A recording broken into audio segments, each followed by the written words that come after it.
ఆండాళ్ తిరువడిగళై శరణం. ఈ వీడియోలో మనం తిరుప్పావై 3వ పాసురాన్ని చాలా తేలికగా తెలుగు వారందరూ కూడా ఈజీగా నేర్చుకునే పద్ధతిలో ఈ పాసురాన్ని పాటలాగా పాడి నేర్చుకుందాం. తర్వాత దీని యొక్క భావాన్ని కూడా మనం తెలుసుకుందాము. ஓங்கி உலகளந்த உத்தமன் பேர் பாடி,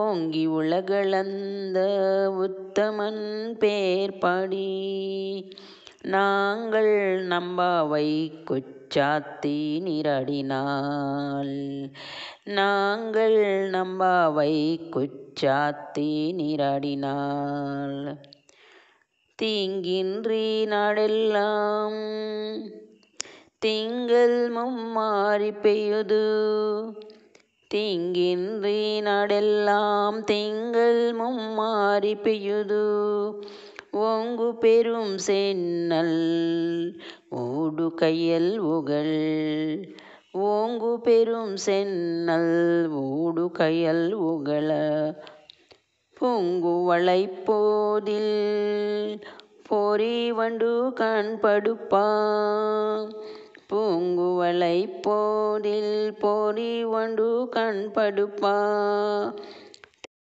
தேங்காதே பொக்கிருந்து சீர்த்து முளை பத்தி வாங்கக்கூடம், தேங்காதே பொக்கிருந்து சீர்த்து முளை பத்தி வாங்கக்கூடம்,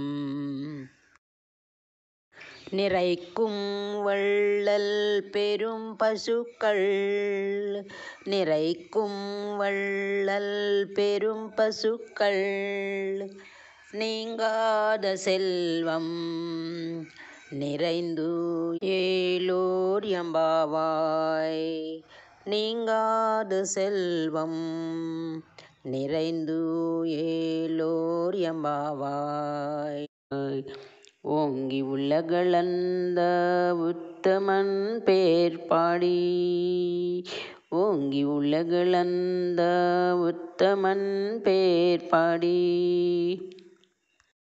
ఇప్పుడు దీని యొక్క అర్థం కూడా మనం తెలుసుకుందాము. ఇక్కడ ఆ కృష్ణ పరమాత్ముడి యొక్క వామన అవతార రూపం కూడా వర్ణించారన్నమాట. ఈ వామన రూపం పెరిగి పెద్దవాడైపోయి లోకాలన్నింటినీ కూడా కొలిచినవాడైనటువంటి ఆ పురుషోత్తముడు అనమాట. బలిచక్రవర్తిని పాతాళానికి అణిచివేయటానికి ఆ పరమాత్మ వామన రూపంలో వచ్చాడనమాట.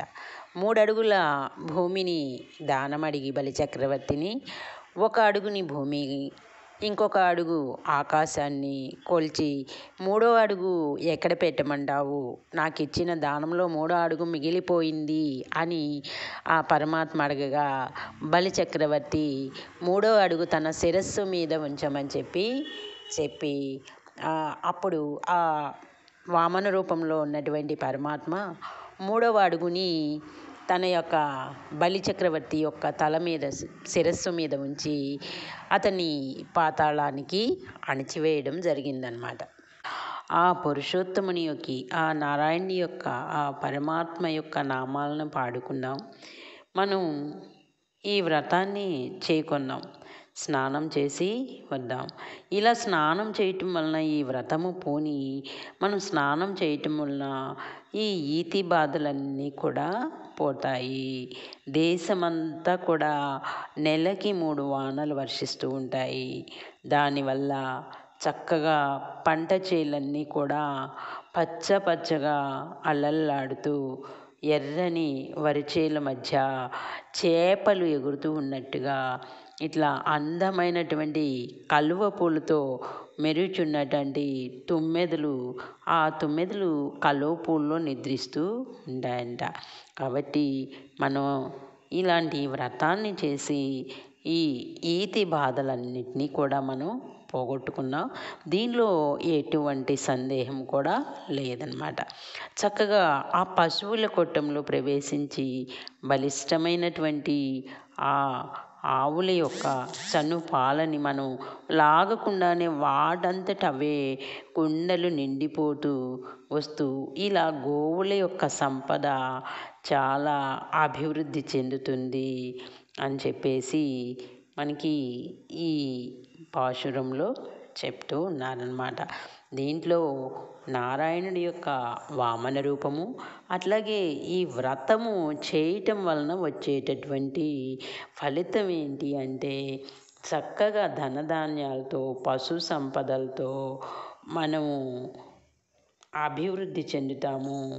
ఈ ఈతి బాధలన్నీ కూడా పోతాయి. అలాంటి ఆ పరమాత్ముణ్ణి మనం 1000 నామాలతో కొలుస్తూ ఆయన్ని పూజిద్దాము రండి అని చెప్పి మన గోదాదేవి గోపికలందరినీ కూడా ఆహ్వానిస్తూ ఇక్కడ ఈ వ్రతము వల్ల వచ్చేటటువంటి ఫలితాలని మనకి తెలియజేశారనమాట. ఆండాళ్ తిరువడిగళై శరణం మమ.